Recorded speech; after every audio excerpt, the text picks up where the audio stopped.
Hello दोस्तों, स्वागत है आपके अपने YouTube चैनल एनसीईआरटी की पाठशाला में। दोस्तों, आज हम पढ़ने जा रहे हैं विद्युत परिपथ एवं आरेख। विद्युत परिपथ एवं आरेख पढ़ने से पहले हम पिछली जो 2 क्लासें पढ़ी हैं इस चैप्टर की, उनका हम एक बार क्या कर लेते हैं, रिवीजन कर लेते हैं। तो आइए उन क्लासों का हम करते हैं रिवीजन। आपकी जो पहली क्लास थी उसके अंदर बताया गया था विद्युत धारा के बारे में। किसके बारे में बताया गया था? विद्युत धारा के बारे में। विद्युत धारा होती क्या है, विद्युत धारा की परिभाषा क्या है? तो विद्युत धारा की हम परिभाषा दें तो हम कह सकते हैं आवेशों के प्रवाह की दर को ही क्या कहते हैं, विद्युत धारा कहते हैं। यानी कि आवेशों के प्रवाह की दर को क्या कहते हैं हम, विद्युत धारा कहते हैं।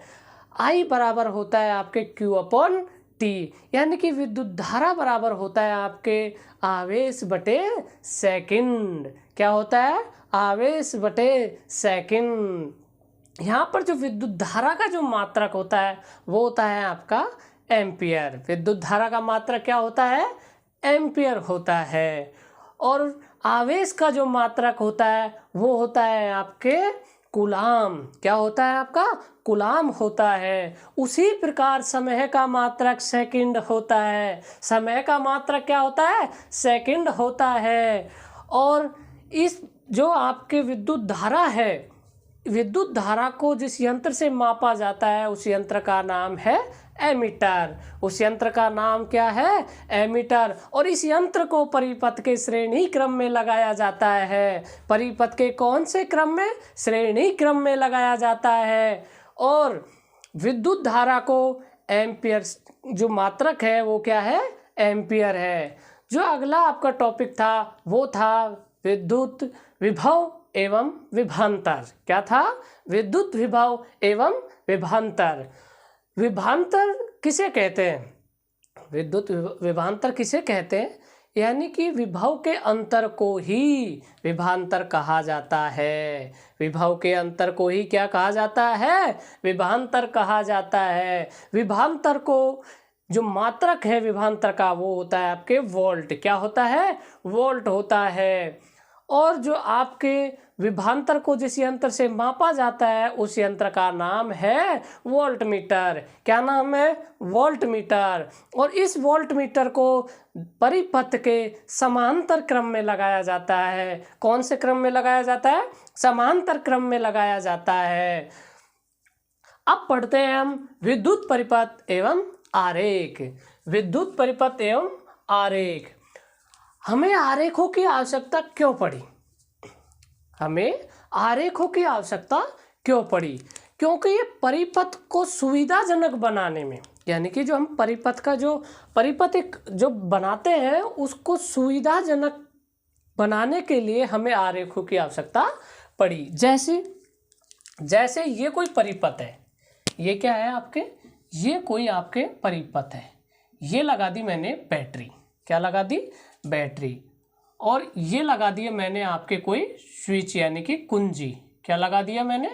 कुंजी। इसके बाद में मैंने लगा दिया आपका धारामापी यंत्र। क्या लगा दिया मैंने? धारामापी यंत्र। और ये लगा दिया मैंने कोई रेजिस्टेंस। क्या लगा दिया? रेजिस्टेंस। इधर की तरफ माइनस और इधर की तरफ प्लस। धारा हमेशा जो बहती है प्लस से किसकी तरफ बहती है? माइनस की तरफ। धारा का मान हमेशा किधर होता है? प्लस से माइनस की तरफ। और जो इलेक्ट्रॉन जो मूव करते हैं वो आपके किधर से? नेगेटिव से पॉजिटिव की तरफ। नेगेटिव से पॉजिटिव की तरफ। अब देखो, जैसे ये कोई परिपथ है, ये कोई मैंने परिपथ बनाया। अब देखो, मैंने बैटरी को सुविधाजनक से आराम से बैटरी का एक आरेख बना दिया। मैंने बैटरी का एक आरेख बना दिया। अब यहाँ मैं बैटरी का जो डायग्राम बनाता तो क्या बना पाता?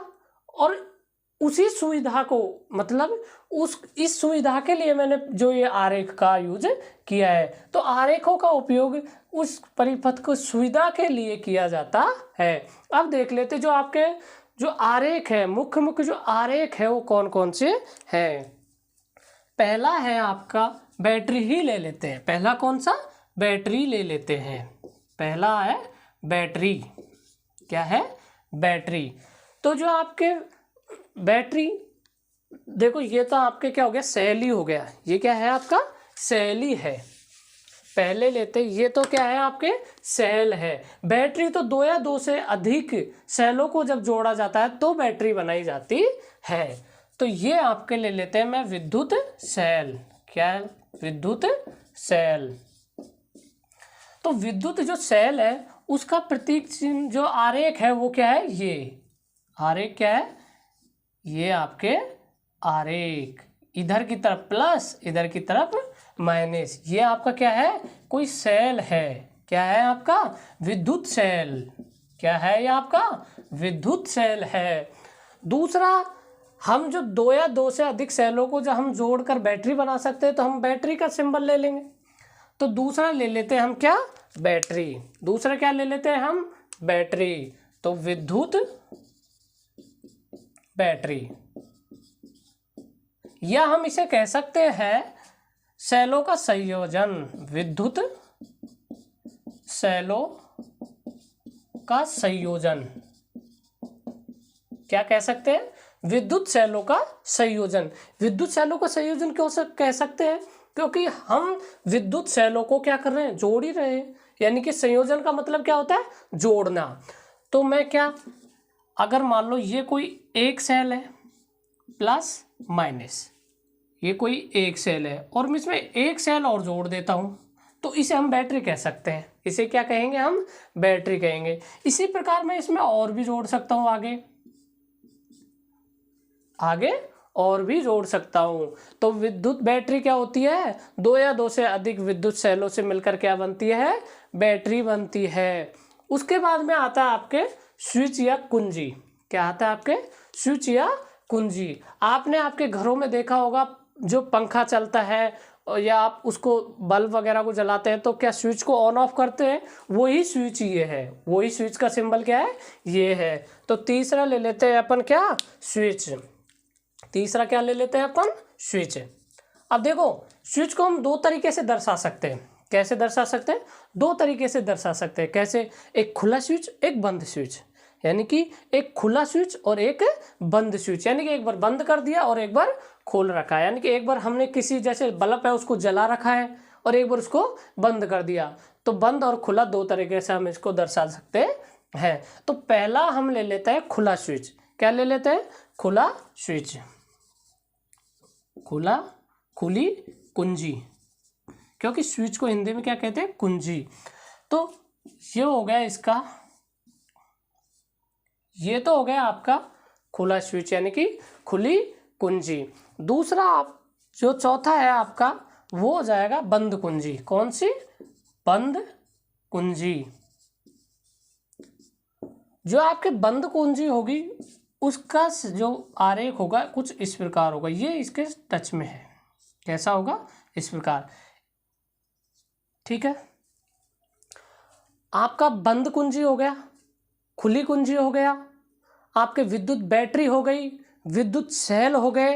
अब उसके बाद में आ जाता है आपके तार संधि। क्या ले लेते हैं अपन? तार संधि।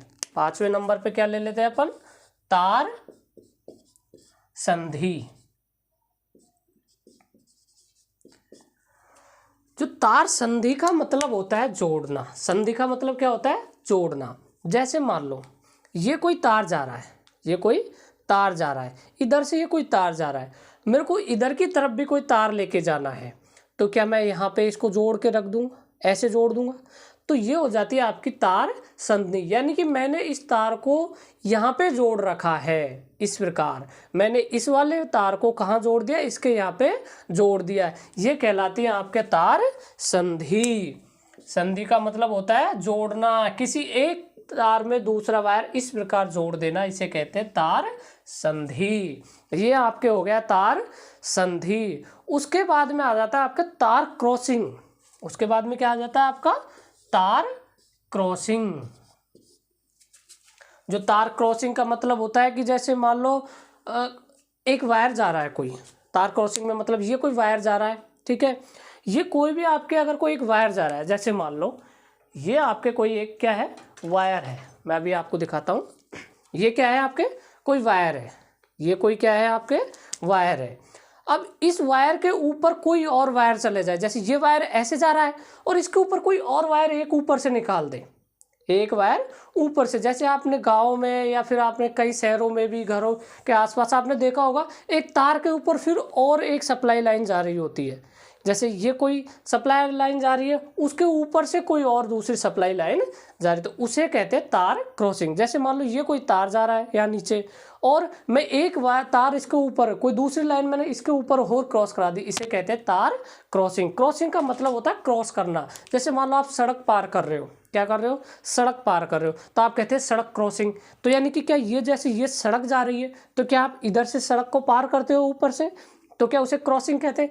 ऐसे ही तारों की क्रॉसिंग, यानी कि जो तार नीचे जा रहा है उसके ऊपर से कोई दूसरा तार निकाल देना, वही क्या कहलाती है आपकी तार क्रॉसिंग। तो अगला आता है आपके तार क्रॉसिंग। आगे आपके अपना आता है तार क्रॉसिंग।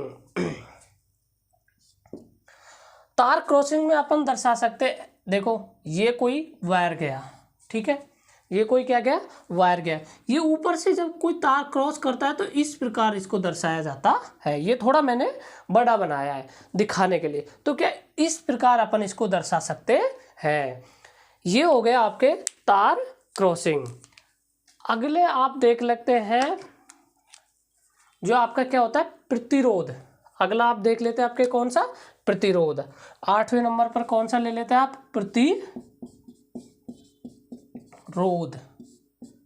अगर प्रतिरोध का आप सिंबल जो आरेख है वो देखें तो प्रतिरोध को आपके ऐसे दर्शाया जाता है, इस प्रकार। कैसे दर्शाया जाता है, इस प्रकार दर्शाया जाता है। उसके बाद में आप ले लेते हैं आपने एमीटर। क्या ले लेते हैं, एमीटर। एमीटर, आपके एमीटर ले लेते हैं जो क्या काम लेता है, धारा को मापने के लिए काम में लिया जाता है। जो आपका एमीटर है उसको इस प्रकार दर्शाया जाता है, एक गोले के अंदर ए बना दो। क्या बना दो, ए बना दो। अगर आपसे पूछे इसी प्रकार वोल्टमीटर, वोल्टमीटर क्या करता है, आपके वोल्टेज को मापता है। जो एमीटर होता है वो किसको मापता है, धारा को मापता है। और जो वोल्टमीटर होगा क्या होगा, वोल्ट मीटर। जो आपके वोल्ट मीटर होगा ये किसको मापेगा, विभवांतर को मापेगा। किसको मापेगा, विभवांतर को मापेगा। तो ऐसे इस गोले में आप क्या लिख दोगे, वे लिख दोगे। ये हो गया आपका किसका, वोल्ट मीटर का हो गया। ठीक है, ये आपके कुछ थे प्रतीक चिन्ह। ये क्या थे आपके कुछ प्रतीक चिन्ह जिसे हम परिपथ में यूज करते हैं, यानी कि परिपथ बनाते समय हम इनका क्या करते हैं, प्रयोग करते हैं, यूज करते हैं इन आरेखों का सहायता के लिए, सुविधाजनक परिपथ बनाने के लिए। दोस्तों आज का क्लास करते हैं यहीं समाप्त और मिलते हैं नेक्स्ट क्लास में। चैनल को सब्सक्राइब कर दो, शेयर कर दो और लाइक कर दो। धन्यवाद। जय हिंद, जय भारत।